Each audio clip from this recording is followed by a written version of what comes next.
Halo teman-teman, dimanapun kalian berada, semoga sehat selalu. Kali ini saya akan menceritakan alur anime yang berjudul Tag OP Destiny. Anime ini bercerita tentang perlawanan umat manusia dalam menghadapi monster Detu yang menginvasi bumi. Detu saat itu sudah menguasai hampir separuh dunia. Masyarakat sudah tidak bisa bermain atau mendengarkan musik lagi, karena monster Detu sangat membenci musik. Untuk memerangi para monster tersebut, terciptalah gadis-gadis yang dikenal sebagai musikard, dan yang memimpinnya dikenal sebagai konduktor.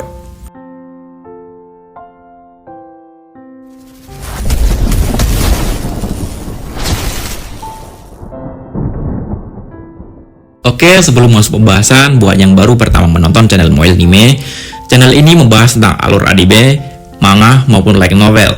Silahkan subscribe biar Mimin makin bersemangat buat kontennya. Terima kasih.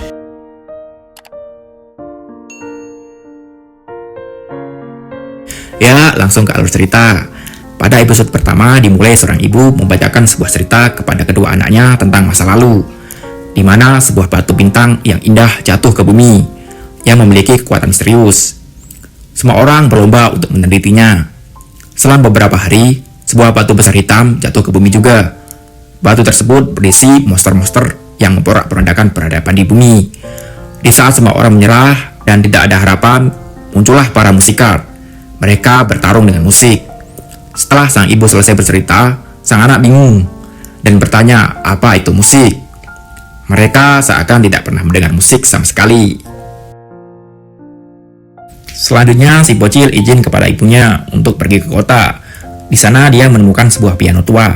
Dan ketika akan menyentuh piano tersebut, tiba-tiba muncul pria misterius di sampingnya. Pria tersebut adalah tokoh utama kita yang bernama Takto Asahina. Takto langsung memainkan piano tersebut dan membuat orang di kota terkejut dan berbondong menghampirinya karena sudah lama sekali mereka tidak mendengarkan musik. Di mana pada era ini masyarakat dilarang mendengar dan memainkan musik karena Detu membenci musik. Sesaat kemudian Detu tiba-tiba muncul menyerang, membuat warga kota panik berlarian. Detu melesat menyerang ke arah Takto. Seketika cewek cantik datang dan menghantam Detu. Dia bernama Unmei, partner tokoh utama kita. Takto melambaikan tangannya. Seketika itu tangan kanannya menghilang, berubah menjadi tongkat konduktor, dan penampilan Unmei pun berubah, dilengkapi senjata yang keren. Detu diajar habis-habisan oleh kecantikan Unmei. Setelah mengalahkannya, mereka berdebat di tempat umum. Tiba-tiba muncul sosok wanita yang tak kalah cantiknya. Dia bernama Anna, teman masa kecil Takto dan kakak dari Unmei. Anna bergegas mengajak mereka melanjutkan perjalanan menuju ke New York. Mereka berhenti di sebuah toko untuk makan sambil mencari tahu rute aman yang bisa dilewati. Pemilik toko mengatakan sulit untuk menemukan rute yang aman. Seketika itu, Unmei berinisiatif mengamankan salah satu rute yang terdapat sarang Detu. Takto pun setuju. Mereka berdiskusi untuk membahas strategi penyerangan dan memutuskan membawa piano. Setelah mengambil piano, mereka menuju ke sarang Detu dan mulai memancing keluar Detu dengan memainkan piano. Ketika Detu muncul menghantam Unmei. Detu tersebut memiliki batu meteorit hitam di tubuhnya, dan puluhan Detu muncul menyergap Takto. Seketika Takto memberi instruksi Unmei dan menembak tepat di tubuh Detu. Namun Detu tersebut mampu meregenerasi bagian tubuhnya yang rusak. Mereka kembali melakukan pertarungan sengit dan mengerahkan seluruh kekuatannya untuk menghancurkan batu meteorit hitam yang ada di tubuh Detu. Dan boom, ledakan hebat terjadi. Detu pun lenyap jadi abu. Kisah berlanjut di mana sekarang menceritakan flashback dari Takto, Unmei, dan Anna. Berlatar di rumah Takto. Takto setiap hari selalu memainkan piano dan bermalas-malasan di rumah. Unmei atau Koseto tiap harinya datang untuk membersihkan kamar Takto yang berantakan bak kapal pecah. Mereka berdua seringkali tidak akur, dan Anna selalu melerai pertengkaran mereka. Saat mereka makan bersama, Unmei atau Koseto menyarankan Takto untuk mencoba bermain piano di tempat umum agar semua orang terhibur. Namun Takto menolaknya. Setelah makan, Takto kembali memainkan pianonya dan membayangkan sedang konser musik bersama ayahnya.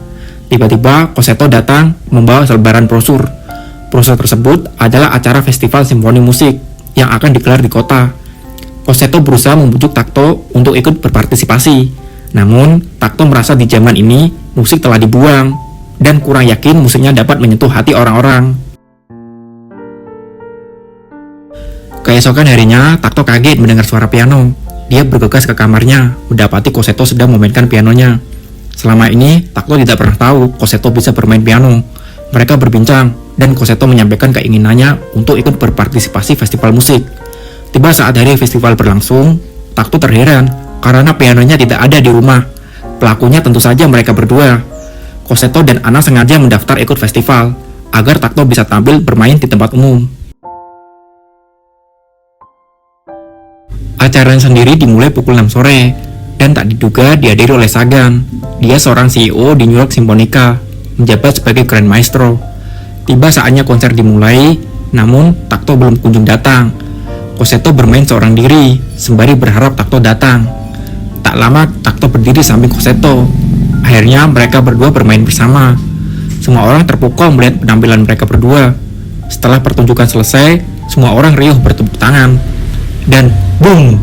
Terjadi ledakan yang begitu keras di panggung pertunjukan. Mereka berdua jatuh pingsan. Ternyata kota sedang diserang gerombolan Deto.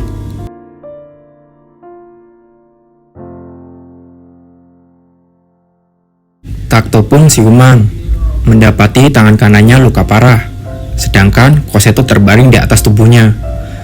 Dia berusaha membangunkan Koseto. Tak lama Koseto terbangun dan berkata bahwa dia sangat menyukai permainan piano Takto. Setelah itu, dia memejamkan mata, dan itu merupakan kata-kata terakhirnya. Ana dan Takto menangis, tak percaya apa yang terjadi.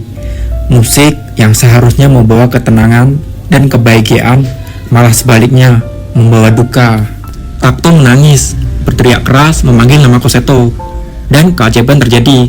Tiba-tiba kalung Koseto mengeluarkan cahaya dan muncul bunga beserta seluruh tanaman melesat mengikat tangan kanan Takto. Sejenis peri muncul di hadapan Takto dan menggigit tangannya. Seketika Koseto berubah wujud menjadi princess yang begitu cantik. Inilah asal muasal Koseto bisa menjadi seorang musikat dan Takto sebagai maestronya. Takto saat itu dipenuhi amarah, sembari mengayunkan tongkatnya memberi komando Koseto untuk menyerang Deto. Koseto melesat dengan kecepatan kilat, membabat habis satu persatu musuh yang dihadapannya dengan mengkombinasikan senjata yang bisa diubah menjadi jarak dekat maupun jarak jauh. Setelah mereka rasa sudah mengalahkan semua Deto, Koseto jatuh pingsan. Ternyata semakin banyak jumlah Deto yang bermunculan dan mengepung mereka berdua. Takto yang sudah kehabisan stamina ikut pingsan pula. Di arah yang tak diduga muncul om-om dan keponakannya. Mereka langsung membabat habis Deto. Keesokan harinya, Takto terbangun di rumahnya dan mendapati keanehan yang terjadi pada Koseto. Koseto memperkenalkan dirinya bahwa dia terlahir dari lagu simfoni kelima bernama Unmei. Aku seorang musikat, lalu kau adalah konduktor yang memerintahku. Seketika Takto terkejut mendengarnya. Tiba-tiba Ana pun datang dan segera mengajak mereka makan dan memperkenalkan seseorang yang sudah menolong mereka berdua. Dia adalah Lenny, seorang konduktor dari Simfoni New York, dan musikatnya yang bernama Titan. Mereka semua makan bersama, dan Lenny mulai menjelaskan asal-usul Deto yang muncul dari kejadian jatuhnya batu meteorit hitam yang melahirkan Deto. Tak ada senjata yang dapat mengalahkan mereka, sampai akhirnya organisasi Simfoni New York menciptakan musikat, satu-satunya yang dapat melawan Deto. Sumber kekuatan musikat adalah batu mulia Harmonia yang mempunyai kekuatan misterius yang bereaksi dengan musik. Sagan, sang CEO organisasi Simfoni New York, juga sudah menciptakan alat yang bisa membuat Deto tertidur, sehingga di negerinya pertempuran dengan Deto mulai menurun dan peradaban mulai pulih. Kemudian Lenny menjelaskan perihal musikat. Musikat pada dasarnya adalah individu yang memiliki potensi, yang dibuat melalui proses rumit di laboratorium penelitian Symfonica. Namun, yang terjadi pada Koseto sangatlah berbeda. Dia bangkit dan terlahir kembali menjadi musikat secara alami. Hal ini suatu hal yang tidak lazim terjadi. Mendengar hal tersebut, seketika Ana sebagai kakak Koseto menangis. Sulit menerima bahwa Koseto yang sekarang bukanlah adiknya yang dulu lagi. Lenny menambahkan kondisi Koseto mengkhawatirkan karena kekuatannya tidak stabil. Ada yang salah dari kemampuan mengontrol keluaran energinya. Pada umumnya, seorang musikat selalu pada mode zirahnya. Jika hal ini terus terjadi, Koseto tak akan bisa bertahan hidup lama. Anna tentu tidak akan membiarkan adiknya mati lagi. Dia berencana membawa Koseto ke Simfonika New York agar kondisinya stabil. Ditambah kakak Anna dan orang tuanya tinggal di sana. Kakak Anna adalah seorang peneliti di Simfonika. Dia berharap kakaknya bisa menyembuhkan Koseto. Mereka melanjutkan berdiskusi menentukan rute yang aman ke New York. Lenny akan membantu menemani, namun hanya setengah perjalanan, dikarenakan dia mempunyai misi yang harus diselesaikan. Saat Unmei dan Taetung sedang makan kue tart di halaman rumah, tiba-tiba dia merasakan keberadaan Detu. Seketika, dia berubah ke mode zirah dan melesat ke hutan. Takto juga langsung bergegas menyusul Unmei. Dia bisa berbagi penglihatan dengan Unmei, sehingga tahu pasti arah yang dituju. Unmei menembak Detu berulang kali, namun meleset, membuat tubuh Takto berubah merah kesakitan, karena energi yang digunakan Unmei berasal dari Takto.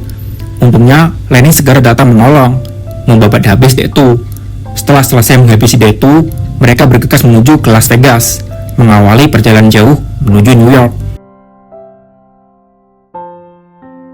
Sesampainya di Las Vegas, Takto meminta Lenny untuk mengakhirinya bertarung melawan Detu. Lenny memberikan saran agar seorang konduktor saat bertarung bisa merasakan harmoni, menyelaraskan nada yang menggema dari musikat, dan bisa menuntun musikat menuju melodi yang diinginkan konduktor. Saat mereka sedang berbincang, tiba-tiba ada teman lama Lenny yang datang. Dia bernama Jonathan. Dia tinggal dan bekerja di sebuah pertanian di Las Vegas. Jonathan mengajak untuk singgah di tempatnya. Sampainya di sana, dia memperkenalkan kekasihnya yang bernama Maggie. Pertanian tersebut salah satu mata pencaharian warga sekitar. Mereka tinggal di sekitar pertanian. Insiden penyerangan yang dilakukan Detu membuat kehidupan Las Vegas begitu sulit, bahkan untuk bertahan hidup. Sesaat kemudian, pemilik pertanian datang, didampingi ajudannya. Dia bernama Lang. Mereka saling berkenalan dan menyampaikan tujuannya datang ke pertanian. Lang mengajak mereka untuk makan di rumahnya. Namun, Lenny menolaknya karena sudah janji singgah di rumah Jonathan. Setelah makan malam bersama di rumah Jonathan, Lenny dan Titan pergi mengunjungi kediaman Lang. Lang bertanya apa tujuan Lenny datang ke tempatnya. Tiba-tiba, Lenny menawarkan setumpuk uang ke Lang. Adegan berpindah ke kediaman Jonathan. Di kamar, Unmei merasakan hal yang aneh dan langsung pergi keluar menjebol tembok untuk menyelidikinya. Takto dan Anna seketika langsung mengikutinya. Mereka tiba di area terlarang yang berada di sekitaran pertanian dan terkejut ada tempat hiburan layaknya kasino berdiri megah di daerah pertanian. Unmei langsung menerobos masuk, menghantam satpam yang berjaga karena dia merasa ada yang aneh pada tempat itu. Tak lama kemudian, mereka dikepung banyak satpam. Tiba-tiba, gerombolan Detu muncul dari dalam lantai. Seketika, Lenny datang, menyuruh Takto dan Unmei mempraktekkan apa yang sudah diajarkan, yaitu untuk menjadi harmoni yang indah saat bertarung. Dengan komando Takto, Unmei mulai bisa menembak tepat sasaran, dan bisa bertarung menggunakan pedangnya dengan baik. Setelah pertarungan selesai, Lenny mengejar Lang, yang kabur membawa banyak uang. Dia sudah tahu bisnis kotor yang dilakukan Lang. Lang memanfaatkan uang dari bantuan pemerintah untuk mendirikan tempat hiburan kasino yang seharusnya untuk pertanian. Keesokan harinya, tiba saatnya Lenny berpisah dengan Takto. Lenny mendoakan agar Takto bisa menjadi musisi yang terkenal seperti ayahnya, yaitu Kenji Asahina. Ya, sampai sini dulu ya teman-teman. Kita lanjut di part 2. Maaf masih banyak kekurangan.